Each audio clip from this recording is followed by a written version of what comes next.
Doctor Strange in the Multiverse of Madness is without a doubt the worst film-going experience I've ever had. No, don't roll the intro, let's get it over with. Usually when I make these things, I like saving my overall opinion for the end, because what's the point of watching a review if you already know my opinion on it? But look, it's bad, the movie sucks, and I guess I wouldn't be so upset about it because I expect most movies to be bad as soon as I walk into the theater, and hell, some of them I even watch for that specific reason. But I actually hold Marvel movies to a much higher standard. I don't expect Marvel movies to be bad, I expect them to be mediocre, so obviously the stakes are raised. But of course, as I've said like 5 times now, the movie sucks. Alright, so what was good about the movie? The special effects, I suppose. Now, as far as what I hate about it, everything I don't like about this movie can be attributed to the story. The story was an absolute train wreck. And part of the reason for that is because Marvel does this really stupid thing where all their movies and shows are connected in some way, shape, or form. So if you want to actually, understand the story, you have to watch all these shows about superheroes that you don't actually care about. I guess the whole system where you watch movie 1, movie 2, movie 3, keep it simple, that's not good enough for Marvel. Instead, it's gotta be a whole web of movies with all these films just hinging on each other. God forbid you decide to skip out on 1 or 2 movies because you're not really interested in the main character, because then the whole damn thing comes crashing down and you have no idea what's going on. Pointed case, this movie. I'm watching it and I'm wondering, hey, I thought that woman was a good guy. I remember seeing her in, I don't know, Infinity War? I don't remember which. Well, didn't I feel like an absolute moron when I realized that I had neglected to get a subscription to Disney Plus like the good consumer I am? Apparently this Wanda person created children with magic or something, they died, so now she's mad and she wants to go to a universe where she can be reunited with them, and I guess part of that whole plot involves her causing untold amounts of pain, suffering, and death.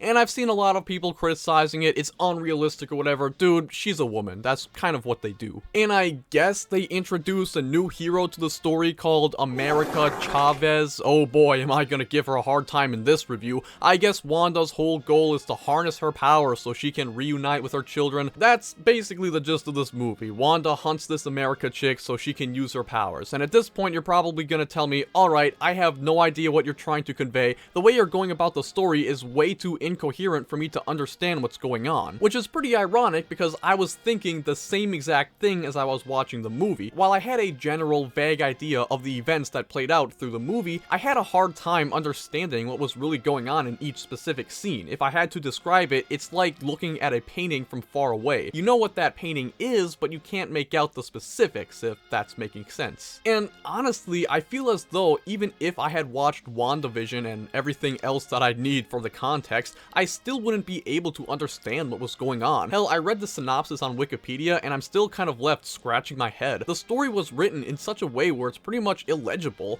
Because of that, I was detached and uninvested in the movie for most of its runtime. So even if you're like one of those guys who's like, I just want to turn my brain off and enjoy the show, you really can't do that, because in order for these movies to work, you still need an idea of what's going on in each scene, so you can at least have some sort of investment in it, right? I mean, take Free Guy for example, right? Mediocre movie, but I can still see someone with this sort of mindset enjoying it because they actually know what's happening. They know the characters, the plot, the scenarios, but this movie, not really. Honestly, I can't really give much criticism to this movie beyond the story. Normally, I'd be picking out scenes that stood out to me or talking about plot holes, but I can't really do that when I have no idea what's going on. Maybe that was their plan all along. Can't have plot holes if no one understands the plot to begin with. And then there's America Chavez. First of all, I want to give props to the actress for one of the most awkward and dull performances in cinema. I mean, she acts like a pig and screams like a trout, and I must apologize for saying such things because there's a chance that it's actually the other way around. And if I really want to dig into this character,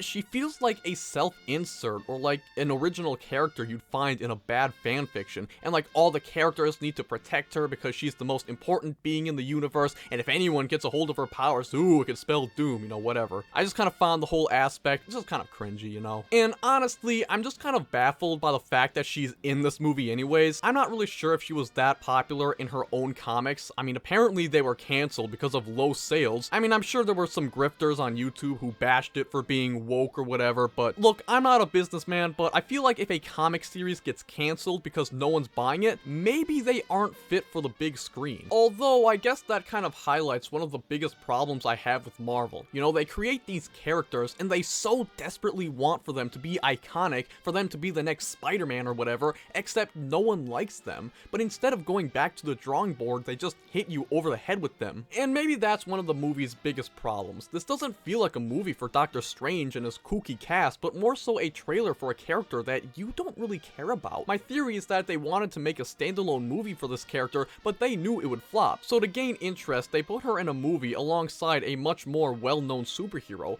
It's a bold strategy, I guess, but we'll just have to wait to see if it plays off. Overall, fancy special effects and talented actors can't do much for a movie when the story is absolutely nonsensical. That's all I have to say to wrap up this review. 0 out of 10. If it was possible to get a refund for a movie, I'd do everything in my power to do so with this specific one. I mean, I expected an okay movie, but this was just bad. Honestly, I'm done with Marvel movies. All they have to do to make me happy is put a twink in a skin-tight bodysuit, and honestly, like, I'm good to go. But somehow, they messed that up. I'm sorry this review isn't as in-depth as I usually make them, but again, the story isn't just bad, it's nonsensical. I can't make anything of a movie that refuses to make anything of itself.